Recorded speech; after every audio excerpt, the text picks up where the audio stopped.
Hi, everyone. Welcome. I'm Sarah Joseph, and I empower people with tools to help strengthen relationships. Tonight, we are on week 5 of our SD 46 Parenting Through Difficult Times series, and we're talking about responding instead of reacting. So, tonight is more about us than our kids, more about our reactions than how our kids have been responding to the world and what's going on and how we're parenting. So I thought, it's all when we're talking about parenting, it's always helpful to take a look at how our reaction is helping or hindering the situation, because our reactions really do have the power to change the situation itself, right? If we are flying off the handle over something, then the likelihood is that situation is not going to end well. Dr. John Gottman has done a lot of research around how we function as families and as couples. And during his research, what he found was that when we start a conversation off on a negative, then it often goes negative within 3 minutes or so. And if we start a conversation off on a positive, then there's more likelihood of it ending on a positive note. So I think that's a really important piece of information to have as a parent, because our goal is always to have positive outcomes when we're parenting, to have positive outcomes when we're trying to deal with a hard conversation, to have positive outcomes when we're trying to encourage our children to cooperate. So it's important that we know that if we fly into one of those conversations in a reactive mode, that the likelihood is that we're not going to have a positive outcome, right? So if we can learn ways to deal with our own self, our own reactions, so that we can come at it from a place of responding thoughtfully, the likelihood of having better outcomes in those conversations is going to increase. But it's really hard, right? This isn't something that's easy to control our triggers, to control our knee-jerk reactions to situations, because we do have buttons and our kids know exactly where they are and how to push them, right? I often say that kids don't come with manuals, and kids don't have manuals to learn how to figure out how to live in the world. But it sometimes feels like they have a manual to figure out where our buttons are, doesn't it? They definitely know where they are, how to push them, how to get a rise out of us. And when our buttons are pushed, if you remember, we talked about how the brain works.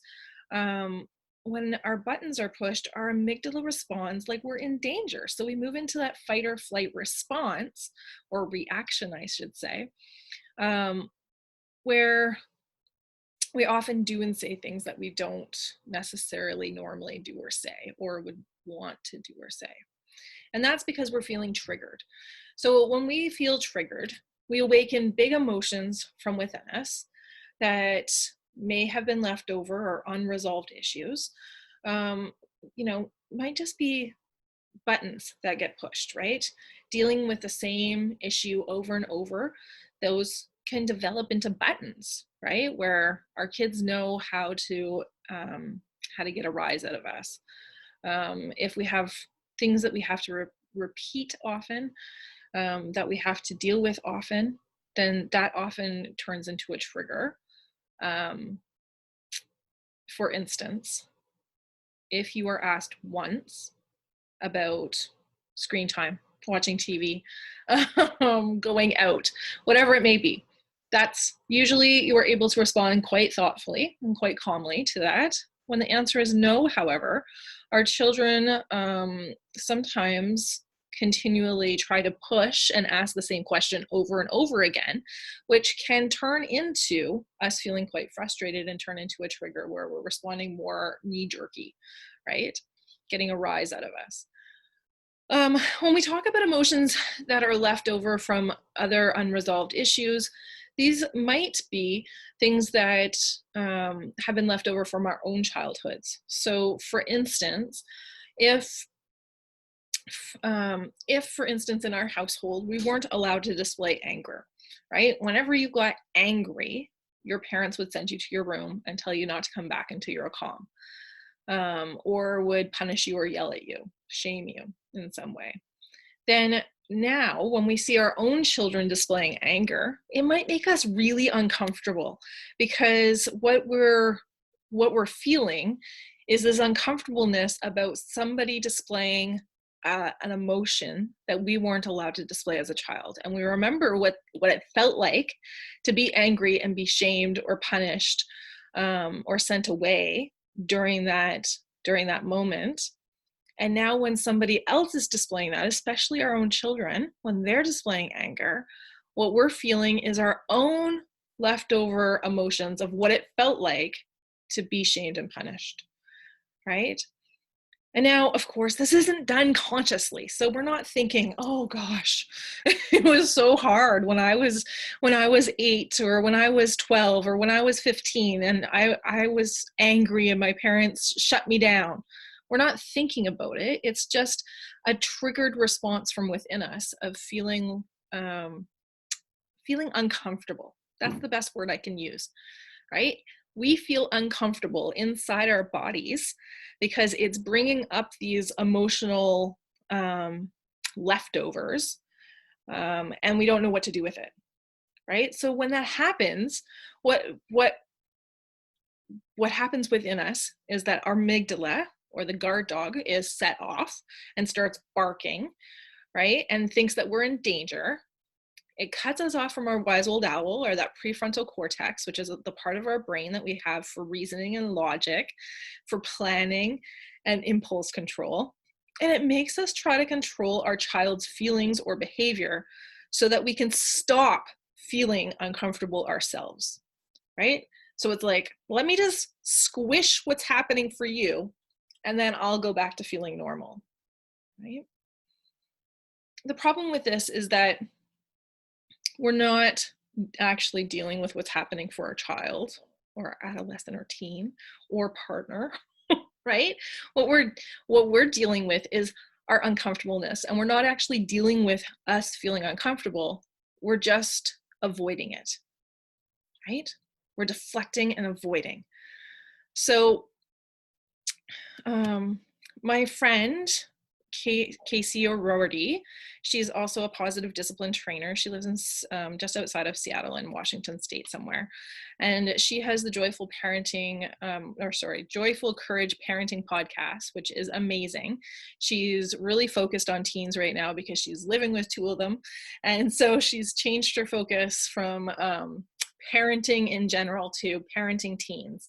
And she has some really amazing people on her podcast. I highly recommend it. She's had Dan Siegel, and oh my gosh, I can't even think right now, but she's had a lot of really great names on her podcast, and she's done a parenting teens summit. She's got some really great resources on her website, and she also wrote this wonderful book called Joyful Courage: Calming the Drama and Taking Control of Your Parenting Journey. It's really thin, which I appreciate as a parent. And it's a really quick and easy read, but it's got some really good information on it about this subject that we're talking about tonight.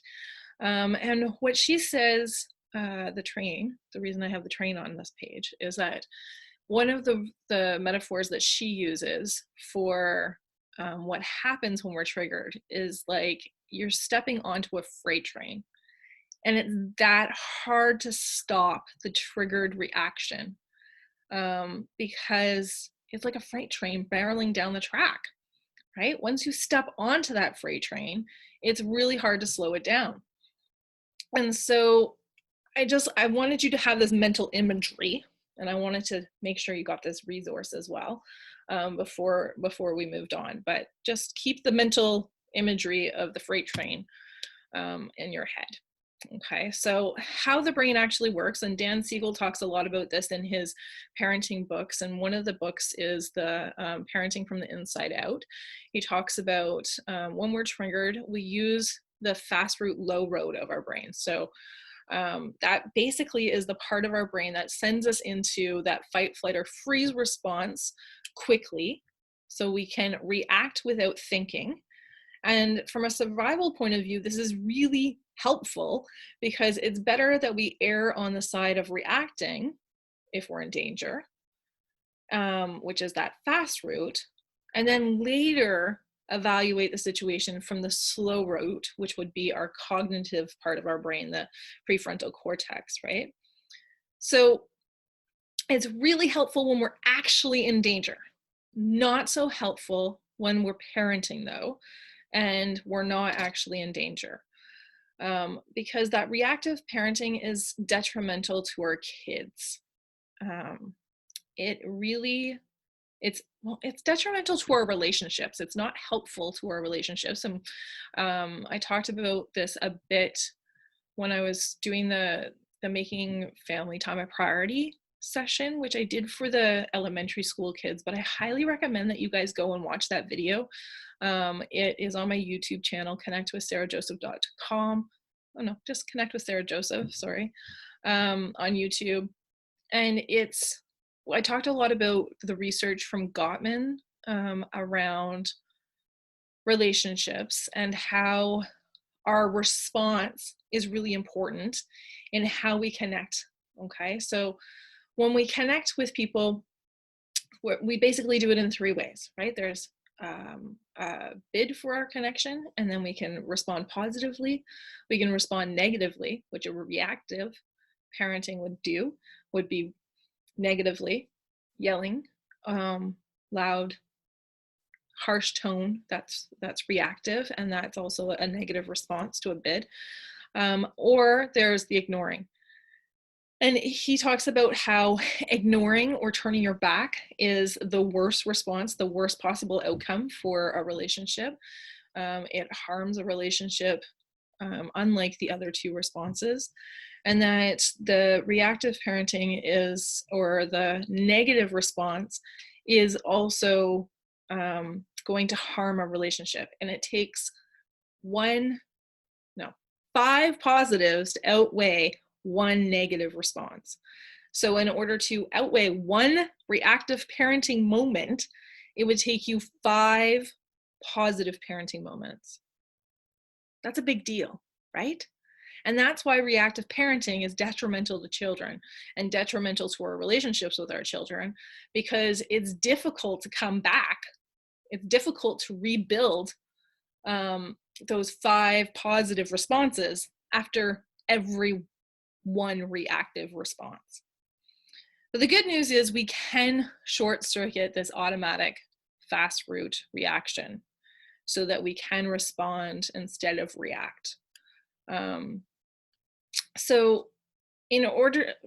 one of the reasons that it's so important that we think about doing this and that we practice this is because we really do function as mirrors for our kids. And, kids from babies all the way to growing, right? Remember that brains don't finish developing until about the age of 23. So as we're talking about adolescents today, remember that, even though that our kids are not growing until they're 23, and they're still looking to us as models for their behavior. All right. So they might not listen to us, but they're watching, right? And what research shows is that even babies can pick up on our feelings. So even babies, and the research from the Circle of Security program shows that babies as young as 9 months old can recognize their parents' feelings and can recognize what emotions their parents can't handle. That's kind of scary to me. It's it's really interesting that before kids can walk and talk, they can see what we're uncomfortable with, what feelings we're uncomfortable with. They can feel that. And we talked more before about how our mirror neurons that's the part of our brain that kind of reflects back what we're seeing, right? When somebody yawns, we yawn, right? When somebody smiles at us, we usually smile back. And that's the part of our brain that's called the mirror neuron. And so when we're reactive, we usually send our kids into a reactive state as well, and vice versa, right? So it's a real skill to be able to interrupt that that reactive need after being triggered. Here's what it often looks like. When we, and I like to think that the trigger is like over here, but it could be over here, right? We're triggered somewhere in this upper side range of thoughts and emotions. So we're triggered by something that has happened in our area, right? In the kitchen, we're standing in the kitchen and something happens. Our child says something, our partner says something, or does something, and we feel triggered by it. And often it's an emotional trigger that starts us. We feel uncomfortable with it, and then we like to add a bunch of thoughts to it. So we might think to ourselves, oh, I can't believe you're saying this again, or this again, or something like, I can't handle it, I'm gonna lose it, right? This is so unfair. We have these thoughts that we add to whatever the feeling was. And then guess what? Because we're having these negative thoughts, we're actually kind of fanning the fire of that triggered emotion. So we're fanning it, and that emotion starts feeling bigger and bigger and bigger, and we start feeling more and more and more uncomfortable with it, but until we have to react. Our behavior becomes a reaction. And often this is a knee-jerk reaction of something that, and when I say knee-jerk, I mean we're not thinking about it, but it's also a pattern. It's something that we've done before, we've said before, right? Because the way that our brain works is that we build these pathways in our brain. And the beautiful thing is that we can build new pathways. So when we have an interaction, positive or negative, and we have this pathway that's started because we've been triggered, we've had these thoughts, and then we've had a behavioral response, it builds a path in our brain. And circuits are wired together, right? And I want you to think about this like, you've got your forested backyard, and you see from the, you just bought the house and you have a lovely forest in your backyard. And you see that somebody has made a trail down it, but it's overgrown. And so you think you would like to build this trail. So in order to build this trail, you might walk down it every day, right? And then as you are walking down it, you're stomping down the grass and the branches, and you might clear some branches from the path, right? And as you're doing that, the path is becoming more clear, and it's a lot easier to walk down, and you're able to walk a lot faster through that pathway. That's exactly what happens in your brain. When you have a patterned response to something, right? When your child says one thing and then you have the knee-jerk reaction, and that continues throughout the years, right? What happens is that builds a path in your brain to make it easier and faster for you to go down. So now, instead of it, taking a little time to build, you immediately have the knee-jerk reaction, right? I also like to think of it kind of like the freight train that Casey says, right? As soon as you're triggered, you step on the freight train, you're able to barrel down that path very quickly. Or I like to think of it as like a tobogganing hill, where as you go down, you're building the snow up the sides, and it just makes it easier, slipperier, and faster for you to go down. The idea here is that we're able to recognize what's happening, and we're able to step out of it, right? So we're going to try to create some space between the trigger and walking down that path, the same old path. Because once we're on the path, we can't see any other option. We're stuck barreling down that path. But before we get onto the path, before we walk into the forest or step onto that train, we can feel the trigger, and then we can pause and we can create a little space so that we can see that there's other options. And when we start doing that, when we start choosing other pathways, what happens is the same thing that happened with our first pathway. We start building new pathways, they become easier and more accessible to us. And the one that we aren't using anymore, the reactive pathway, it starts growing over. And what that means is that we stop using it as much. It's not as easily accessible to us. And eventually, if we stop using it altogether, the brain actually eliminates that pathway. It just fully grows over and there's nothing there. It's called pruning, but that's kind of the opposite of the analogy I just used. So let's not confuse the matter. So self-talk is one of the ways that we can help ourselves in order to kind of build that space, right? So self-talk, it really does feed our behavior, and it can really escalate our emotions or de-escalate our emotions. And so if you think about the last time that you felt triggered by somebody, you might recognize the play that's going on in your brain. What is the talk, the thoughts that are circling, right? Is it, I can't do this, I can't handle this, I'm so stressed out, I'm gonna lose it? Because if that's the thoughts that you're feeding yourself, the chances are you are going to lose it, right? When we can use repeated practice to change our self-talk, when we become aware of what the self-talk is, I think that we all have this self-talk, this inner dialogue that happens. And some people are just more aware of it than others, right? Because it happens sort of on a subconscious level, we're not feeding it to ourselves necessarily.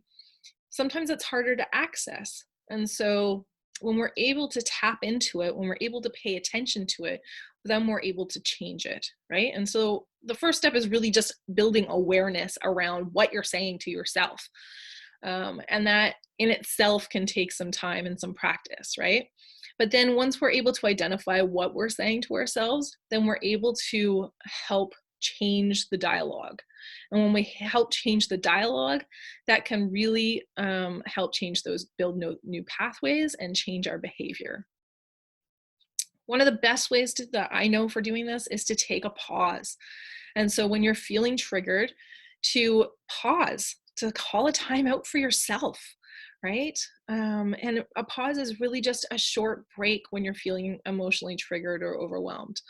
And often it's hard for us to do that because we think that it makes us look weak, or that we're going to lose control of the situation, or that we have to solve or answer something in that moment. But the truth is we don't.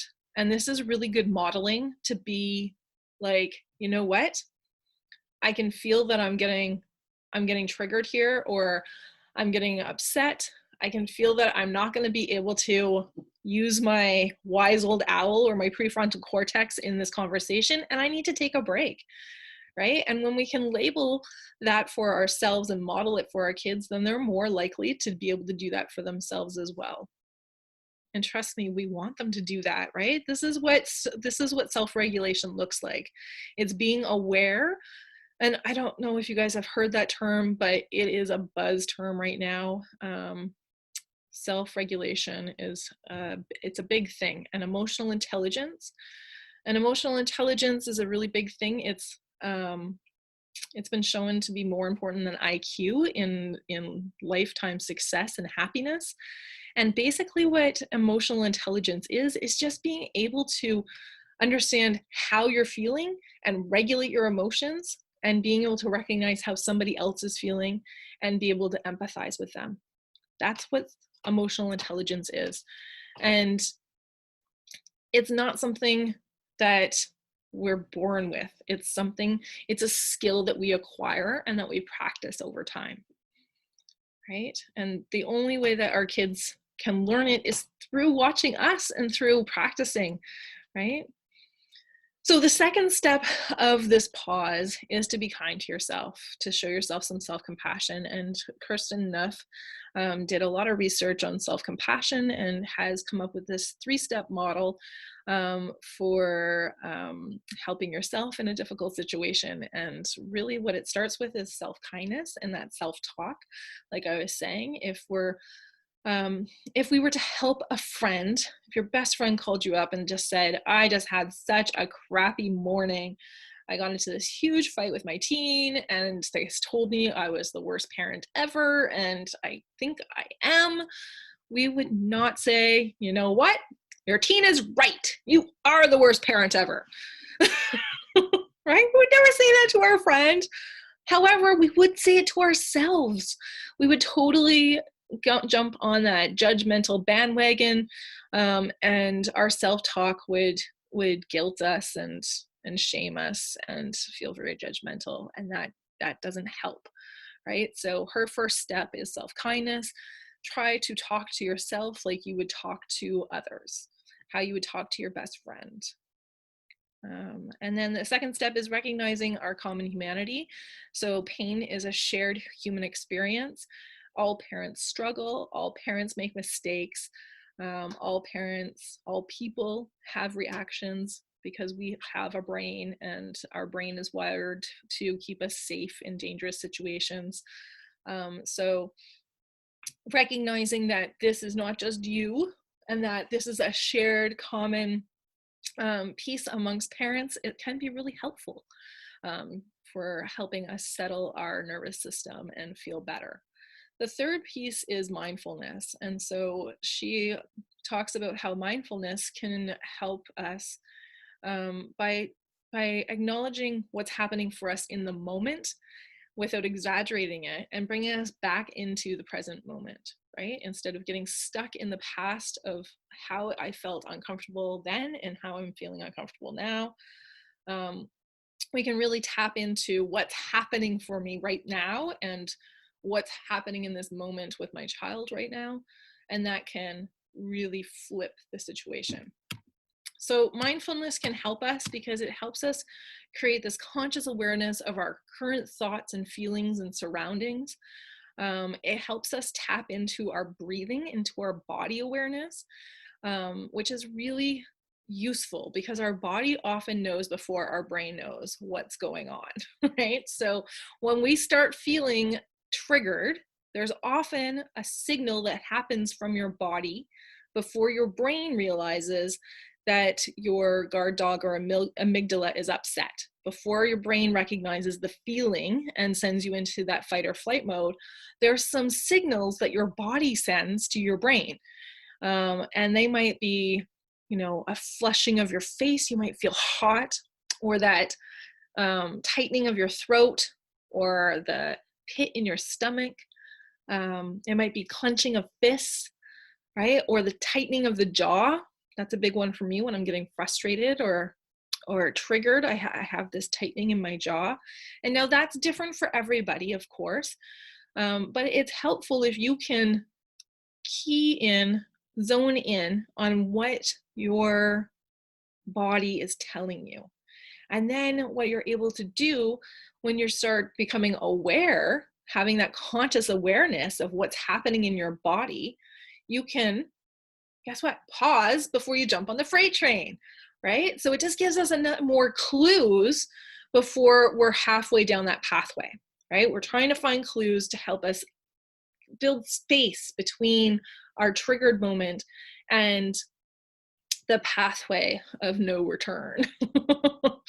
So the mindfulness practice can really help with this. And of course, mindfulness is practiced through meditation or breathing. It helps us find our calm place amidst the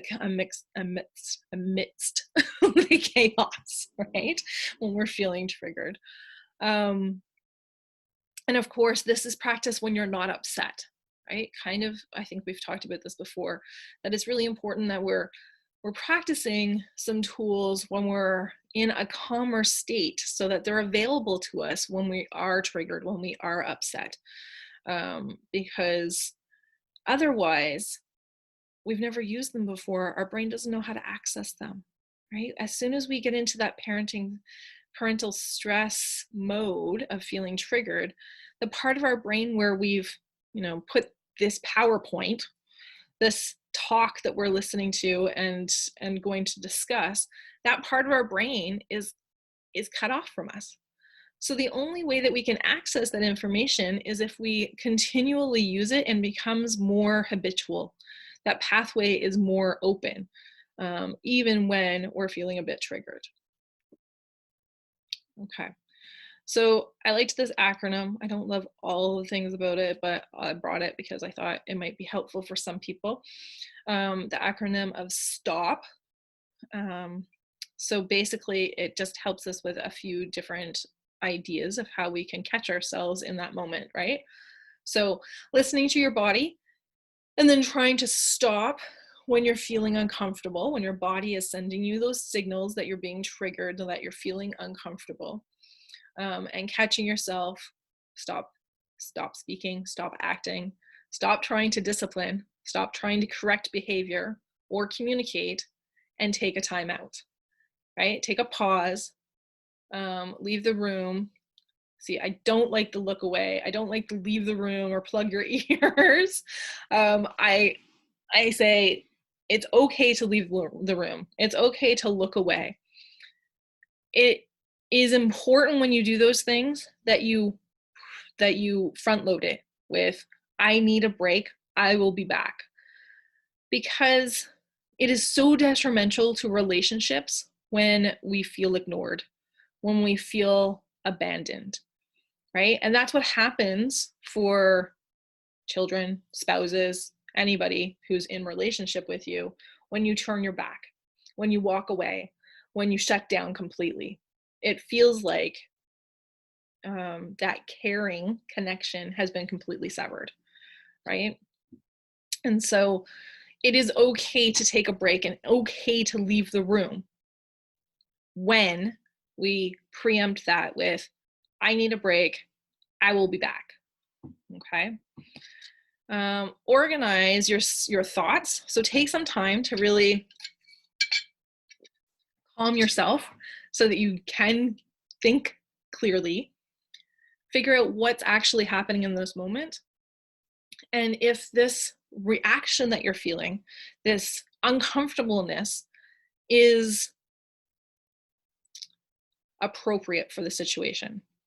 Sometimes what happens is when our teens, our adolescents, our children, our partners have say or do something that triggers us, what happens is we get so caught up in how uncomfortable we are that we're dealing with this, and we can't separate what their experience in that moment is, right? It's really a challenge to be able to see a situation from somebody else's perspective when you're feeling triggered yourself, right? And when we're not able to see something from somebody else's perspective, it's really hard to hear them, what they're saying. It's really hard to listen for understanding. It's hard to empathize. It's hard to validate their feelings. And we know from previous weeks that if we're wanting to gain cooperation or have positive outcomes of conversations, that it's important that we're able to listen for understanding, empathize, and validate. So once you have taken your time out and, organized your thoughts, it's a good idea to plan how you're going to come back to the conversation, so that when you come back, you feel settled, you feel like you're more in control, and you're using your prefrontal cortex for planning, right? And Gottman goes over a lot in his books about how it's important to plan what we're going to say, so that we come into the situation with a more positive startup, so that we can have more positive outcomes. The other thing that you can plan is how you're going to handle this in the future if you're feeling triggered. Maybe you didn't stop yourself in time from your reaction. That's likely, right? Because we've gone through down these pathways so often, they're so well worn that it's highly likely that we were going to be on the freight train barreling down the tracks and then go, oh crap, I did it again, and have to try to derail the freight train, reel it in, and stop ourselves in the middle of a screaming match or our own little tantrum, right? So once you've calmed down and you've planned how you're going to come back to the conversation, and sometimes it's helpful to talk to our family about how we can do better next time, how we can recognize our triggers, how they can help us recognize our triggers, how it's possible for anybody to call a pause in the family if they're feeling overwhelmed, or if they notice that one of us is feeling overwhelmed, that it can be helpful for all of us to be able to call the pause and just go, we'll come back to this in 10 or 20 minutes, right? The key really is to just start building that awareness, and then don't beat yourself up when it doesn't happen, right? Because when we beat ourselves up, when we shame ourselves and guilt ourselves for not catching ourselves early enough, for hopping on the freight train and riding it right through the tunnel, what that does is it just feeds into that negative cycle, because then we feel bad about ourselves, and the self-talk becomes negative and our responses become more negative. When we're able to show ourselves that self-compassion, forgive ourselves, take responsibility, admit our wrong, apologize, then we're able to really start over. We're able to set some really good examples, be really good role models for our kids of what it looks like to take responsibility for our actions, what it looks like to apologize, what it looks like to admit our faults and to correct them, right? It's really powerful. And it takes a lot of courage, right? The courage to be imperfect. But as I said, all of us parents are in the same boat. None of us are perfect. We all have our triggers. We all have our buttons. This is a journey. It's not something that's going to come easily or happen overnight. And self-care is really important for that practice, because like we talked about, when your window of tolerance is nice and wide, guess what? You're showing up as your best self, and you're able to handle all of the stress that's thrown at you, and deal with it, right? But when your window of tolerance has shrunk, then you're not as flexible, you're less patient, you're going to feel more triggered, you're going to have less coping ability to deal with the stress, to deal with the triggers, to deal with the button pushing. And so how you're taking care of yourself is a really important ingredient to keeping your window of tolerance nice and wide, during this time and always, right? If I don't get enough sleep, I'm going to wake up grumpy. I'm going to have less patience. I'm going to feel more triggered and more annoyed by little things. If I get a lovely night's sleep, then guess what? I'm gonna be a lot more chill through the day. My buttons aren't gonna get pushed quite as easy, right? And so it's helpful if you can think about, for you, what are the things that fill your bucket? What are the things that make you feel good? What are the things that help prop open that window, right?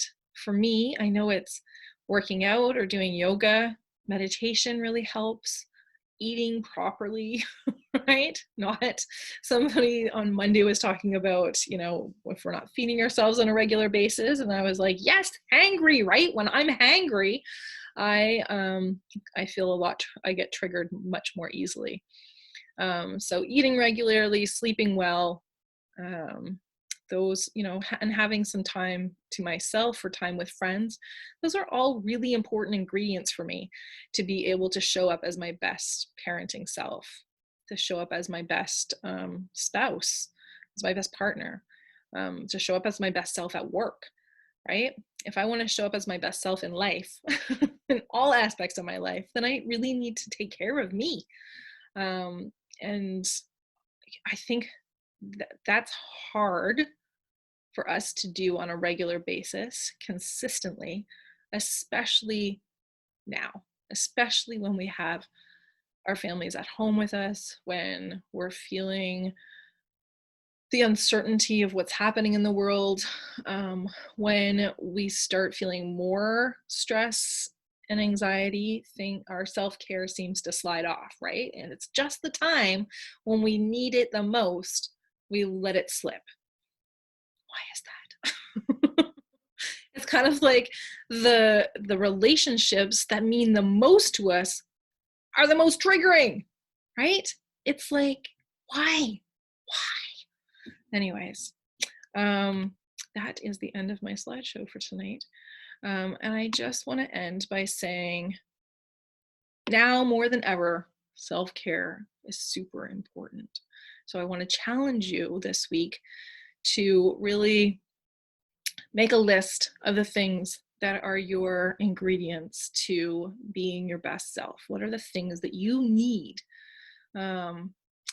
One of my favorite authors, Rachel Hollis, she has a great podcast too, but she says 5 to thrive.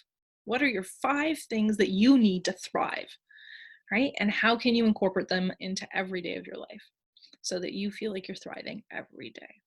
I love that. Okay. So thank you for joining me tonight. For those of you who are here live with me, I'm going to stop the recording in just a minute so we can have a discussion about this. For those of you who are catching this on replay, please leave a comment and let me know your thoughts. What are your 5 to thrive? What are your special ingredients? And I hope that you can join us next week for our last week in this 6-week series, where we're going to talk about parenting from love instead of fear. And what the difference is, right? I think that for a lot of us, we, especially during this time, maybe digging into parenting from the side of fear, right? We might also talk a little bit about mistakes and how we can repair our mistakes that we make and really show up as really good role models for our kids. Okay, so thank you again for joining me, and I will see you next week.